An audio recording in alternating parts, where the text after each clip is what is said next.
She walked in wearing a plain grey coat and sensible shoes. No jewellery, no designer bag. Just a woman who needed her own money on a Tuesday morning. The teller at window 3 looked up, looked her over, and made a decision in about 4 seconds. What he didn't know was that decision would cost him everything, and it would happen in front of every single person in that bank. Man, you think you've heard stories like this before. You haven't. Because what this woman did, or really, what she didn't do, that's the part that gets you. Stay right here. The First People's Bank of Savannah, Georgia sat on the corner of Chestnut Road and Magnolia Drive, a wide limestone building with brass fixtures and tall windows that caught the morning light and threw it across the marble floor in long pale strips. It smelled like cool air and lemon polish, and the faint metallic scent of money, changing hands, the kind of place where people lowered their voices without being asked. It was a Tuesday in October, 7:43 in the morning, cold enough that the azalea bushes out front had gone brown at the edges, and inside, at window 3, a 26-year-old teller named Chad Whitfield was already having what he considered a long day. Naima Sutton was 41 years old. She had lived in the Crescent District her whole life, in the same neighborhood where her grandmother had raised 9 children in a house with one working bathroom and a garden that produced more collard greens than the family could ever eat. Naima had grown up watching her grandmother press flowers between the pages of a worn Bible, saving them for no reason she ever explained except that beautiful things deserved to be kept. Naima was a structural engineer, not a junior one. She ran her own firm, Sutton & Associates, which she had built from a single desk in a rented room over a dry cleaner on Sycamore Lane 15 years ago. The firm had since designed 4 bridges, 2 hospital expansions, a university sports complex, and a water treatment facility that served 80,000 people across 3 counties. She got to the office by 6 most mornings. She made her own coffee. She never asked her staff to stay past 7 unless she was staying too. Every morning before work, she stopped at the same bakery on Birch Avenue and ordered a plain coffee, no sugar. The woman behind the counter, Miss Celestine, had been making it for her for 11 years. She always added a small paper bag of biscuits that Naima never asked for and always accepted. On this particular Tuesday, Naima needed to withdraw $12,000 in certified funds, a contractor payment. She had the account number, the routing information, and an appointment confirmation on her phone. She had done this exact transaction at this exact branch 4 times in the past 2 years. She got in line at 7:45. She was third. By 7:52, she was at window 3. Chad Whitfield had been at First People's Bank for 14 months. To the customers who came in for simple deposits and quick transfers, he was efficient and polite. He smiled at the right moments. He said, "Have a great day," with a cadence so practiced it had lost all its meaning. To the newer staff in the back office, the ones who were still learning the system, he was something else. He corrected their work loudly. He took credit for problem resolutions he hadn't initiated. He had a way of making a question feel like an accusation. His manager, a thin man named Douglas Pember, who kept a stress ball in his desk drawer and squeezed it continuously during afternoon meetings, had received 3 written complaints about Chad in the past year. All 3 were filed by female employees. All 3 were marked reviewed and placed in a folder that had not been opened since. Chad had a habit of tapping his pen against the counter when he felt a transaction was taking longer than he decided it should. 1 tap every 4 seconds, steady as a clock. That morning, when Naima Sutton slid her withdrawal request across the counter, he picked up the pen within 30 seconds. The photographer at the back of the bank was a woman named Priya. She was there doing a press shoot for a regional business magazine. The bank had recently renovated and wanted the new interior documented. She had been setting up her equipment near the east wall for the past 20 minutes, adjusting for the light coming through the tall windows. She had a camera. She was pointing it at the room. In her jacket pocket, folded against a receipt, was a faded photograph. It had been there for 3 weeks. She hadn't put it there on purpose. She just hadn't taken it out. It was a picture of her mother, standing in front of a bank window, smiling. Her mother had died the previous spring. She had been a teller herself for 30 years at a branch 2 miles away. Priya hadn't yet decided what to do with the photograph. For now, she just carried it. She lowered her lens when the conversation at window 3 started getting loud. Naima slid the withdrawal form across the counter. She had filled it out completely. Account number, amount, purpose, signature, everything in the correct fields. Chad looked at it for a moment. "I'm going to need to verify this account," he said. "Of course," Naima said. He typed. He looked at the screen. He typed again. "Can I see a photo ID?" She handed him her driver's license. He held it with 2 fingers, glanced at it, set it back down. Do you have a second form of ID? Naima looked at him. I have my account card. That's not a photo ID. You asked for ID. I showed you my driver's license. I need to verify the account holder. He said it the way you say something to a child you've already explained it to twice. I am the account holder. He tapped his pen once against the counter. Ma'am, this is a large transaction. Our policy requires additional verification for withdrawals over $10,000. I'm aware of the policy, Naima said. I've done this transaction at this branch 4 times. I have the account, the form is correct, and my ID matches the name on the account. I still need to verify. Then verify. He typed something, waited, typed something else. I'm going to need you to step to the side while I complete the review. Naima did not step to the side. How long will the review take? She asked. As long as it needs to, Chad said. The pen tapped again. The woman behind Naima in line was named Beverly. She was 63, retired, had come in to deposit a check from her sister. She had been standing for 9 minutes. She shifted her weight from one foot to the other and looked at the ceiling. A young man near the door, maybe 22, earbuds in, checked his phone. The security guard near the entrance, a stocky man named Harold who had worked this branch for 9 years, glanced over. His expression didn't change, but he stopped moving. Harold had seen this before. Not the exact same thing, but the shape of it. He had seen the shape of it many times in many rooms, and he had long ago made his peace, or what he called his peace, with not being the kind of man who stepped in. He had 2 kids in college. He had a second mortgage he was 14 months into. He looked at the floor and stayed where he was. At window 3, Chad came back from a conversation with someone in the back office. He looked at the screen again. He looked at Naima. I can process a partial withdrawal, he said, up to $5,000. Naima was quiet for 1 full second. The withdrawal is for $12,000, she said. The funds are in the account. The form is correctly filled out. My ID is valid. What is the reason for the partial limit? Risk assessment. That's not a reason.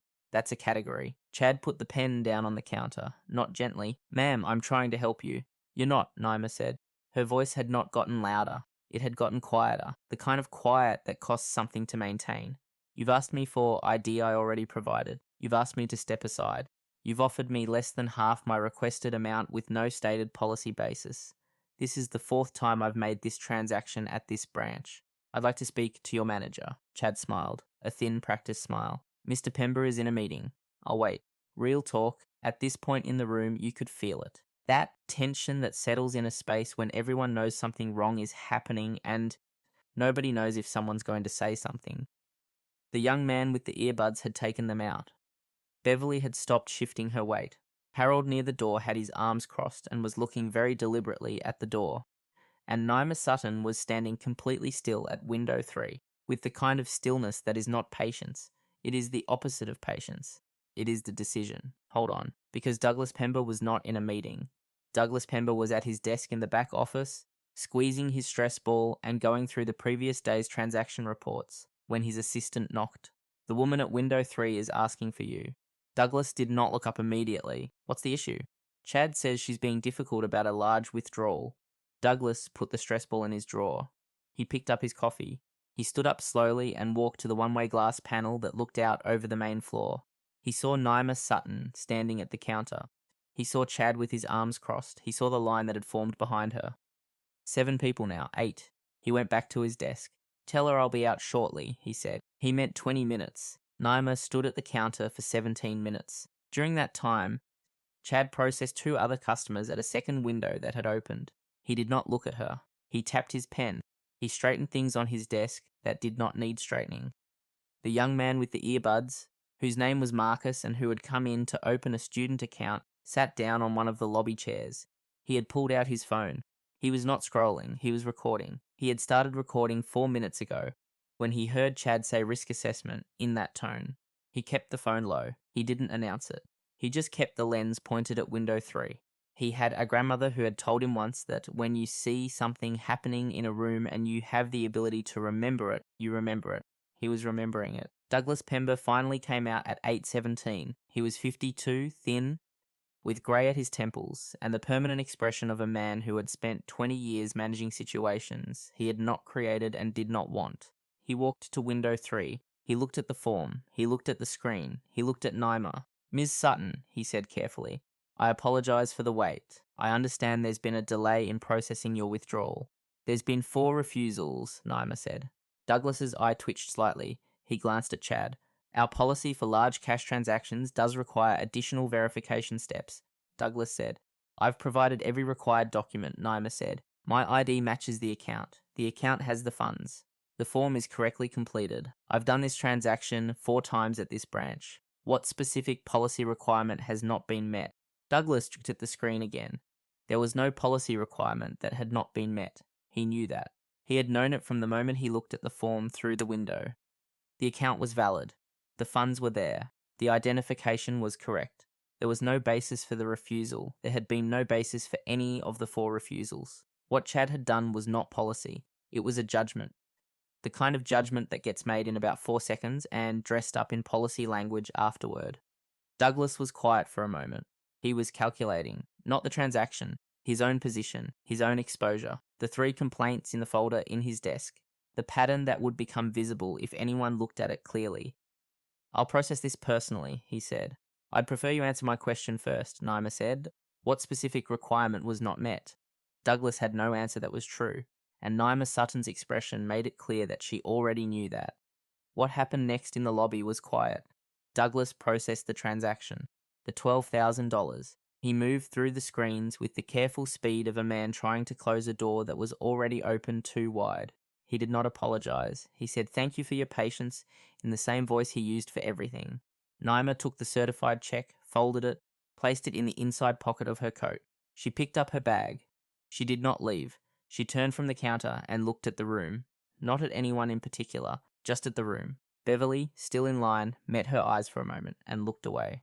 Harold near the door shifted his weight. Marcus in the lobby chair kept his phone very still. Naima walked to the seating area near the east window. She sat down, she pulled out her phone, she made a call. Man, 300 people in that bank, or close enough. A whole lobby full of people who watched it happen and stayed quiet. I want to ask you something serious. If you were standing in that line, would you have said anything? Would I? I don't know. I genuinely don't know. But Naima Sutton made one phone call from that lobby chair, and what pulled up outside 11 minutes later, that changed everything in that room. The call lasted 4 minutes. Naima spoke in a low, even voice. She gave no details that suggested urgency. She said, I'm at the Chestnut Road branch. Come when you're ready. She said, no, don't rush. I'm not going anywhere. She put the phone down on her knee and looked out the window at the street. Outside, Savannah was waking up. A woman walked a small brown dog. A delivery truck idled at the corner. The azalea bushes shivered in the wind. Inside the bank, the morning continued. Chad processed customers at his window with the particular efficiency of a man pretending the last 45 minutes hadn't happened. Douglas returned to his office. The line moved. At 8:41, a silver sedan pulled up to the curb outside the bank. It was followed by a dark Bluetown car, and then by a second sedan, this one black, with a small antenna on the roof that did not belong to any car service. The 3 vehicles parked in a neat line. Their engines stopped. Nobody got out immediately. The valet stand outside had only one attendant, a teenager named Dion, who spent most of his shifts reading. He closed his book and looked at the cars. He looked back at the door. He looked at the cars again. Inside, Priya the photographer had raised her lens again. She didn't know why. She just did. The first person to come through the door was a woman named Constance Okafor. She was 67 years old. She wore a dark green wool coat with a single gold button at the collar. Her hair was silver white and cut close. She carried no bag. She carried nothing at all except her phone, which she held in her right hand with the screen dark. She walked like someone whose time was the most expensive thing in the room. Behind her came 2 younger people, a man in a dark suit with a leather briefcase, and a woman in a blazer carrying a tablet. They walked half a step behind and to either side of Constance, the way people walk when they have learned that the person in front needs space. Then, from the black sedan with the antenna, a third man emerged. He was the kind of man who didn't need to be large to fill a doorway. He was not especially tall. He was not especially broad. But when he came through the door, something in the room, the air, maybe, or the particular quality of the silence, shifted. His name was Raymond Voss. He was a federal bank examiner. He had been one for 22 years. Douglas Pember, looking out through the one-way glass, watched Raymond Voss come through the door and felt the stress ball slip from his fingers. Constance Okafor crossed the lobby without looking left or right. She went directly to Naima Sutton's chair. She sat down beside her. She did not say anything for a moment. She looked at her phone. She looked at Naima. 4 times, she said. 4, Naima said. Constance nodded once, the way you nod when something confirms what you already suspected. She stood up. She walked to the center of the lobby. She stood there. She didn't raise her voice. She didn't have to. My name is Constance Okafor, she said. I'm the co-owner of this building. The room went still, not the kind of still that comes from noise stopping, the kind that comes from a fact landing that changes the shape of everything around it. The First People's Bank of Savannah leased the Chestnut Road location from a commercial property trust. The trust had 2 principals. One of them was Naima Sutton. The other was her aunt, Constance Okafor, who had purchased the building in 1987 for $80,000 and who had spent the last 37 years watching the neighborhood around it change, while the building itself stayed exactly as useful as the day she bought it. Neither of them had ever announced this to the bank staff. There had been no reason to. Until now. Chad Whitfield had gone very still at his window. His pen was in his hand. It was not tapping. Douglas Pember had come out of his office. He stood in the doorway between the back hall and the main floor, with the expression of a man watching a car accident from behind glass. Constance turned and looked at him. Not at Chad, at Douglas. You received 3 complaints last year, Constance said, about the behaviour of a specific employee. All 3 from women. All 3 marked reviewed. None acted on. She paused. I own the building your bank operates out of. I'm also on the board of the Community Development Trust that holds your largest certificate of deposit. And the gentleman who just came in, she gestured toward Raymond Voss without looking at him, is here in an official capacity. Raymond Voss opened his briefcase on the nearest table. He took out 3 forms and set them down with the quiet efficiency of a man who had done this many times. He introduced himself by title. He explained in plain language what a compliance review entailed and how it would proceed. He had not raised his voice. Neither had Constance, neither had Naima. The 3 complaints from the desk drawer had just become relevant. The man with the briefcase, whose name was Leonard, Constance's attorney, stepped forward and placed a second set of documents beside Raymond's. These are copies of the lease agreement for this property, Leonard said, which contains a conduct clause applicable to all tenants and their employees. What Miss Sutton experienced this morning, 4 refusals of a valid, properly documented transaction, meets the threshold for review under that clause. Douglas looked at the documents. He looked at Chad. Chad had put his pen flat on the counter. He was looking at the far wall. His face had gone the particular shade of pale that comes not from shock but from the specific dawning understanding that the thing you thought you could manage has just become unmanageable.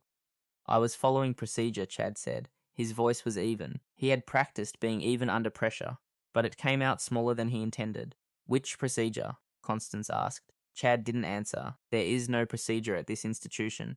Raymond said, not unkindly, that authorizes a teller to refuse a valid withdrawal 4 times from a properly identified account holder with sufficient funds without a documented basis. He looked at the screen on Chad's terminal. What I'm going to need is a printed record of every transaction decision made at window 3 in the past 30 days. Douglas went to get it. Nobody had to tell him to. He just went. The room had changed, not in its furniture or its light, but in the way people were standing and where they were looking. Beverly, who had been third in line when this all began, had moved to the side and was sitting in one of the lobby chairs. She was watching Constance with the expression of someone watching something they had wanted to see for a long time. Marcus in his chair had lowered his phone to his lap. He had stopped recording. He had enough. He was just watching now. Priya the photographer had her camera down at her side. She was not thinking about the magazine shoot.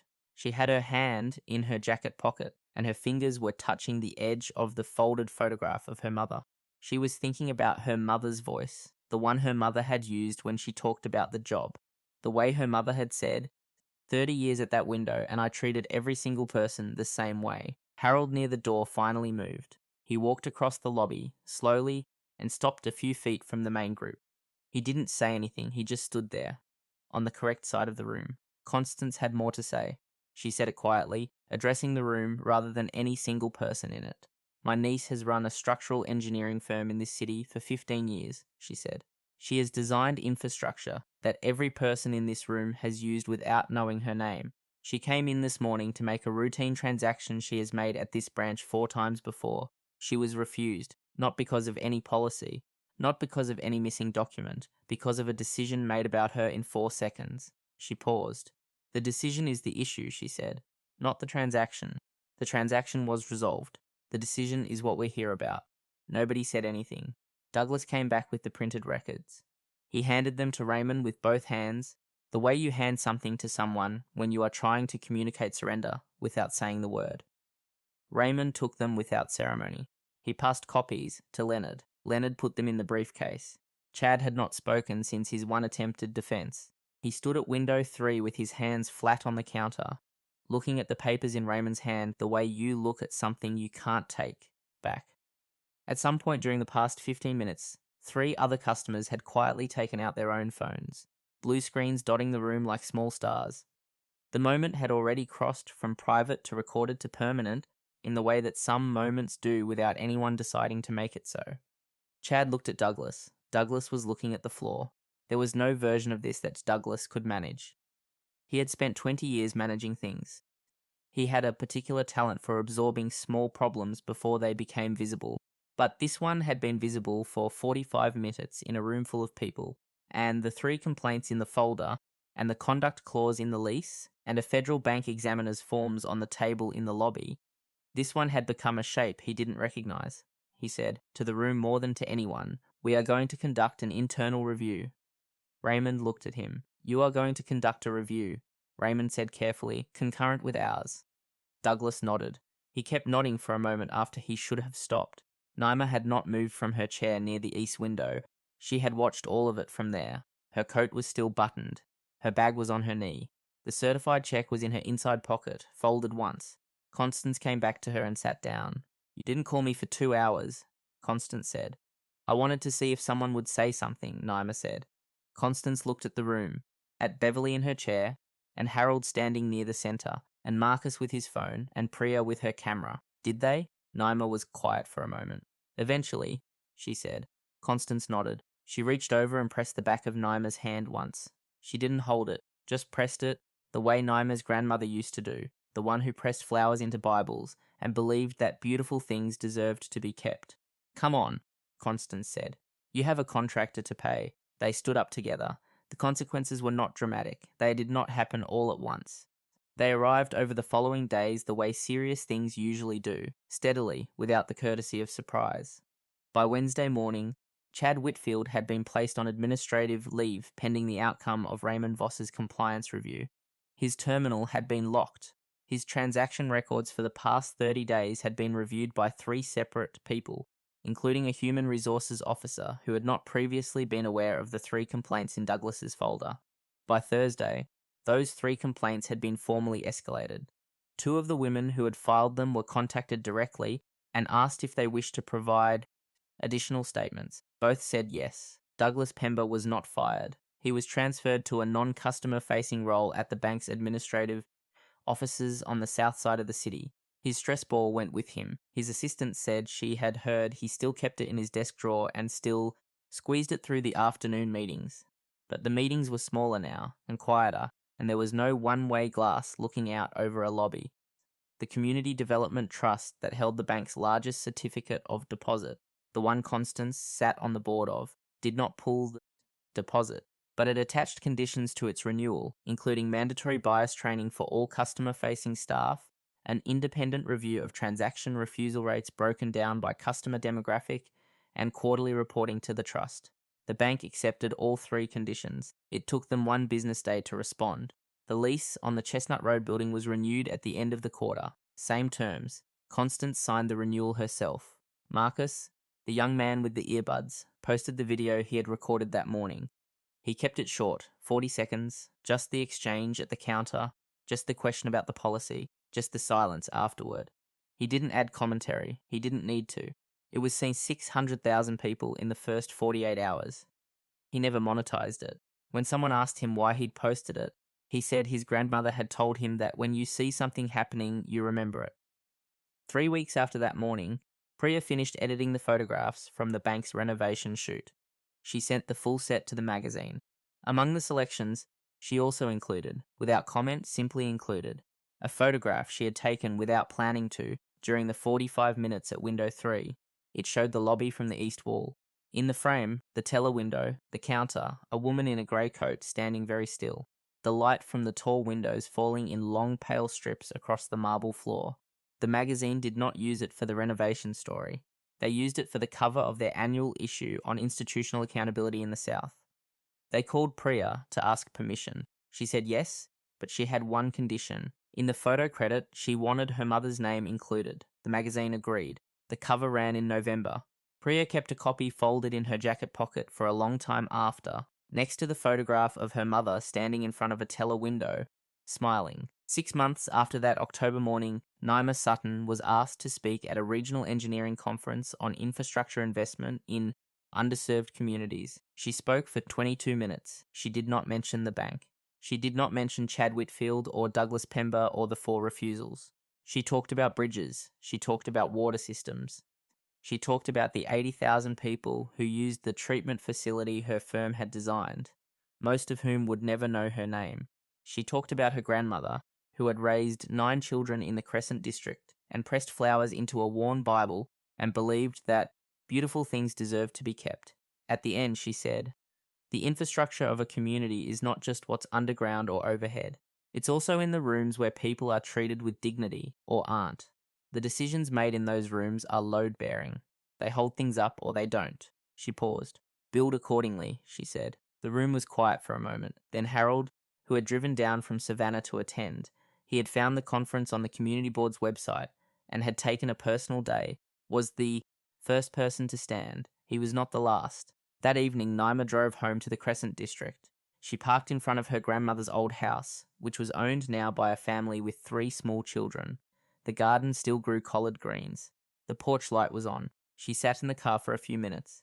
From her coat pocket, she took out a small folded piece of paper. It was a receipt from Miss Celestine's bakery, the one on Birch Avenue, the one she passed every morning. On the back of it, in her own handwriting, were 3 words her grandmother used to say whenever something hard had been gotten through. She read them once. She folded the paper again and put it back. She drove home. You know what gets me about this story? It wasn't the building. It wasn't the money. It wasn't even the compliance review or the video or any of the consequences. It was that she stayed. She could have walked out, taken the partial amount, told herself it wasn't worth it. A lot of people would have. I probably would have. You might have too. But Naima Sutton sat down in that lobby chair and she waited because she understood something most of us take years to learn, that leaving quietly is not the same as being safe. Sometimes staying still is the most powerful thing in the room. If this story stayed with you, share it with someone who needs to hear it. And if you've ever been that person at the counter, the one standing still while everything tries to make you move, tell me in the comments. I see you.